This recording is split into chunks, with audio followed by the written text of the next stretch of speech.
ठंडियों का मौसम आ चुका था। पूरे भैरवपुर गांव में घनी धुंध फैली हुई थी, इतनी कि सामने खड़ा इंसान भी दिखाई नहीं देता था। आसमान में बादल भारी थे और उनमें से एक अजीब सी गरज बार बार सुनाई दे रही थी, जैसे कोई बादल नहीं, कोई चीज गरज रही हो। गांव के लोग इस मौसम में सूरज ढलते ही अपने घरों में बंद हो जाते थे। हर घर के आंगन में अंगारों की आग जल रही थी और लोग चुपचाप उसके चारों ओर बैठे थे। बाहर धुंध की मोटी चादर, अंदर आग की लाल रोशनी और बीच बीच में हवा का ठंडा झोंका। भैरवपुर की ये रातें सिर्फ ठंडी नहीं होती थीं। उस रात मैं यानी राहुल और वीरेंद्र भैया गांव की शराब की दुकान पर लकड़ी के तख्ते पर बैठे थे। आग बुझ चुकी थी, पर हम दोनों की बातें अब भी जल रही थी। पता नहीं आजकल क्या हो रहा है, मेरे तो बस कुछ समझ ही नहीं आ रहा राहुल। हाँ भैया, पिछले महीने ही गांव से 4 लोग गायब हो गए। और सबसे अजीब बात, किसी को कुछ दिखा भी नहीं, ना आवाज ना संघर्ष, बस लोग गायब। चल छोड़, ये सब डराने की बातें हैं। हम दोनों बातें ही कर रहे थे कि तभी अचानक दरवाजा धड़ाम से खुलता है। धुंध से लिपटा अमन भागता हुआ अंदर आता है, सांसें टूटी हुई, चेहरा सफेद, आंखें फटी हुई। भैया वो क्या हुआ अमन, कितना आप क्यों रहा है? दारू चाहिए क्या? नहीं भैया, वो पापा। भैया क्या हुआ तेरे पापा को अमन? सीधे बोल। वो भैया, पापा को कुछ हो गया है। वो इंसान जैसे नहीं रहे। भैया आप कुछ कीजिए ना प्लीज। लगता है कुछ गड़बड़ है, एक काम कर, मेरे साथ चल। जैसे ही हालात बिगड़ते दिखे, वीरेंद्र भैया ने अमन को पकड़कर दुकान के पीछे वाले स्टोर रूम में ले गए। वहां अंधेरा था और उनकी आवाजें मुझे बाहर से ही बस हल्की हल्की सुनाई दे रही थी। मैं वहीं पर खड़ा बस यही सोच रहा था, आखिर ऐसा क्या हुआ है जो अमन की सांसें ही टूट गई हैं। कुछ मिनट बाद स्टोर रूम का दरवाजा चर्र से खुलता है। वीरेंद्र भैया और अमन बाहर आते हैं, दोनों के चेहरे उतरे हुए। अमन की आंखें अब भी डरी हुई और वीरेंद्र की आंखों में चिंता साफ थी। क्या हुआ भैया, आप बहुत परेशान लग रहे हो? हाँ राहुल, परेशान होने की वजह है, और वो भी बहुत बड़ी। मैंने और अमन ने एक दूसरे की तरफ देखा। माहौल और भारी होने लगा था। तभी वीरेंद्र भैया ने एक मुड़ा हुआ नम सा पड़ा कागज का नोट निकाला। नोट की सतह पर कुछ चिपका हुआ था, जैसे काई या हरी फफूंद हो। ये देख, परेशानी की वजह ये है। ये क्या है भैया? ये हरा हरा क्या होगा है नोट पे? पागल हो गया है क्या? नोट को गलती से भी मत छूना। अगर अमन की बातों में जरा सी भी सच्चाई हुई तो आज रात बहुत बड़ा खतरा है। मैं इसे यहीं छोड़ रहा हूँ, और जब तक हम वापस ना आए इसे हाथ मत लगाना, बिल्कुल भी नहीं। ऐसा क्या हो गया भैया, सब ठीक है ना? जो हुआ वो मैं तुझे बाद में बताऊंगा, अभी हमें चलना पड़ेगा। वीरेंद्र भैया ने स्टैंड के नीचे हाथ डाला और पुराने ड्रॉवर में से एक बंदूक निकाली। उन्होंने अपनी पैंट की पिछली जेब के अंदर डाल लिया। मैं चौंक गया। भैया ये सब की क्या जरूरत है? चल, सब वहीं समझाऊंगा।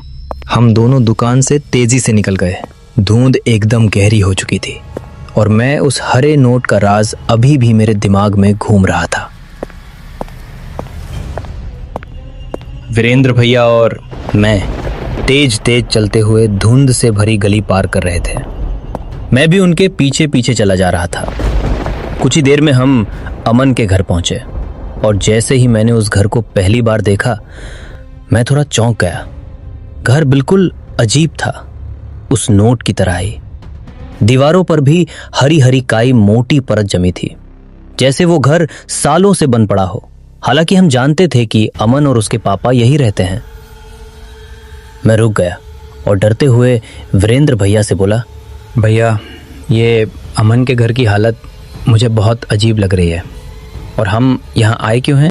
वो सब मैं तुझे बाद में बताऊंगा, लेकिन उसके बाद तुझे मेरी एक बात माननी पड़ेगी। कौन सी बात भैया? लेकिन पहले वादा कर कि जो मैं बोलूंगा वो करेगा तू। ठीक है भैया, मैं मान लूंगा।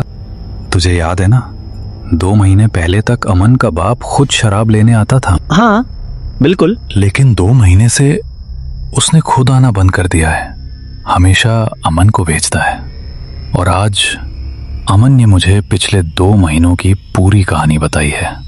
सुनकर मेरे भी पैरों तले जमीन खिसक गई। वीरेंद्र भैया बोलते जा रहे थे और मेरे अंदर बेचैनी बढ़ती जा रही थी। अमन घर में घुसता, अंदर एक भी लाइट नहीं जलती थी।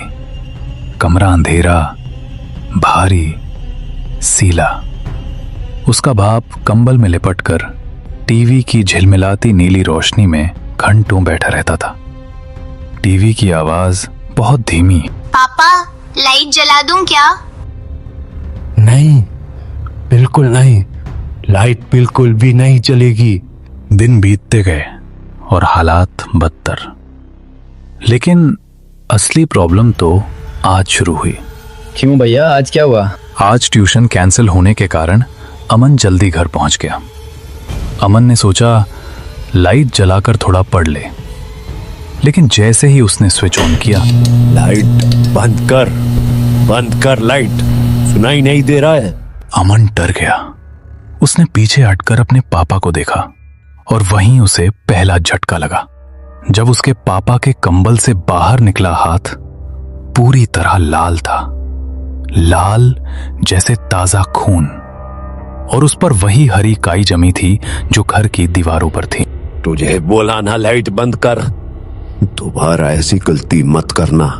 अगर मैंने तुझे गलती से भी छू दिया ना तो तू भी जिंदगी भर मेरे जैसा हो जाएगा। टेबल पर पैसे रखे हैं, जाकर दारू लेके आ। और फिर उसने वो चीज देखी जो उसकी रूह को जमा देने के लिए काफी थी।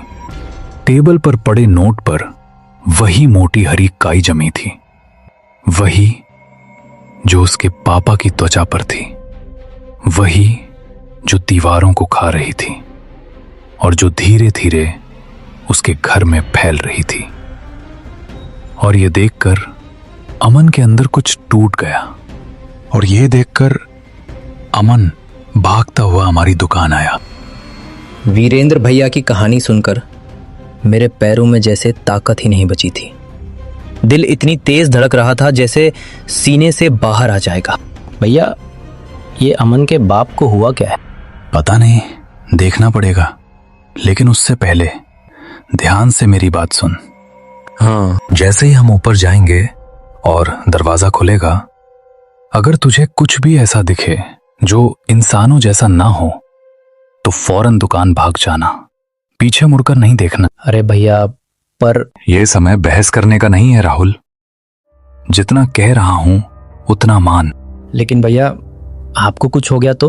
अरे इसीलिए तो तुझे भागने को कह रहा हूं। कम से कम तू लोगों को इस बारे में बता सकेगा, वरना भैरवपुर की ये रातें सबके लिए खतरनाक बन सकती है। भैया पर राहुल, बस बहुत बातें हो गई, अब चलना चाहिए। ठीक है भैया, चलो। उसके बाद हम दोनों सीढ़ी चढ़ के हम दरवाजे तक पहुंच ही गए, जहां वीरेंद्र भैया ने अपनी बंदूक हाथ में कसकर पकड़ ली। वहां मेरी जान निकली जा रही थी, मेरी पैर की उंगलियां तक सुन्न हो चुकी थी। और तभी वीरेंद्र भैया ने जोर से आवाज लगानी शुरू की, राजेश, ओ राजेश। लेकिन अंदर से कोई आवाज नहीं आई। वीरेंद्र भैया ने गर्दन आगे बढ़ाई और थोड़ी और जोर से चिल्लाया, राजेश। कौन है बे? मैं वीरेंद्र हूँ। तू क्या करने आया है यहाँ? और वो अमन कहाँ है? वो उसे कुछ काम आ गया था तो मैं ले आया तेरी दारू। हाँ, ठीक है। यहाँ अंदर आके टेबल पे रख के चले जा। पैसे मिल गए ना? हाँ, पैसे मिल गए, लेकिन मैं अंदर नहीं आ सकता। तू बाहर आकर ले ले। मैं कोई बाहर नहीं आ रहा। तेरे को अंदर रखनी है तो रख दे, नहीं तो जा फिर। नहीं, ऐसे कैसे? तूने पैसे दिए हैं, आप बाहर आके अपनी दारू ले ले। ठीक है, आता हूँ, रुक। उसके बाद मैं और वीरेंद्र भैया उसके आने का इंतजार करने लगे। घर के अंदर से बहुत भारी कदमों की आवाज आने लगी, जैसे कोई इंसान नहीं, कोई बहुत वजनी चीज चल रही हो। और फिर बहुत धीरे से दरवाजा खुलने लगा। और जैसे ही दरवाजा आधा खुला, मैंने जो देखा उसने मेरे होश उड़ा दिए और मैं बिना कुछ सोचे, बिना एक सेकंड रुके, बस वहां से भाग पड़ा। मैं भागते भागते थोड़ा दूर आ गया।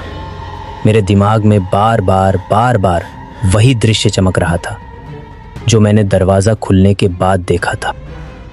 दरवाजा खुलते ही हमारे सामने जो खड़ा था वो राजेश बिल्कुल भी नहीं था। उसका पूरा शरीर मानो किसी पेड़ की तरह बन चुका था। एक ऐसा पेड़ जिस पर बरसों से हरी हरी काई जमी हो, जिससे गंदी सड़न भरी बदबू आ रही हो। लेकिन सबसे डरावना उसका चेहरा था। उसका सिर पूरा लाल, आंखें एकदम सफेद और सबसे भयानक, उसकी गर्दन के दाहिनी तरफ उसके शरीर में से एक और सिर धीरे धीरे बाहर निकल रहा था। मेरी सांसें रुक गई थी। मैं खड़ा भी नहीं रह पा रहा था। तभी घर से गोलियों की आवाज गूंजी। मैं बिना रुके भागता चला गया। दुकान पहुंचा और खुद को अंदर बंद कर लिया। मैं कांप रहा था। ठीक उसी समय अमन मेरी तरफ दौड़कर आया। भैया क्या हुआ? आप ऐसे हाफ क्यों रहे हो? और वो वीरेंद्र भैया कहाँ है? भैया क्या हुआ पापा को? और वीरेंद्र भैया वो कहाँ है? आते होंगे। तू बस यही बैठा रहे। पर वो आपके साथ क्यों नहीं आए? चुप करके बैठ। मैं अमन को समझा ही रहा था। उसी वक्त दुकान के दरवाजे पर ठक ठक करके किसी ने खटखटाना शुरू किया। भैया राजू भैया है क्या? दरवाजा खोले। चुप, बिल्कुल चुप। खटखटाने की आवाज अचानक बिल्कुल बंद हो गई। दुकान के बाहर घोर सन्नाटा हो गया। इतना सन्नाटा कि हम दोनों की सांसें तक सुनाई दे रही थी। मैंने दरवाजा नहीं खोला क्योंकि मुझे नहीं पता था दरवाजे के पीछे वीरेंद्र भैया हैं या वो राजेश। तभी अमन, तू अंदर ही है ना? ला मेरी दारू दे दे।